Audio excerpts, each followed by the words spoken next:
Brand new door, exactly what I estimated, close to 3,000, 2,976. Actually removed the old one, but they still invoice you like if they do them themselves, which I don't care. I left the old rear hangers there.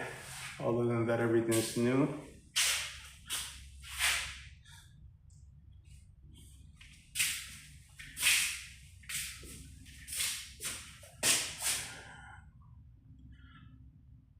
Torsion springs, super dangerous to work with. I left the old opener, 26 years old, 25 years old, and it works perfectly. Let's take a shot of the front.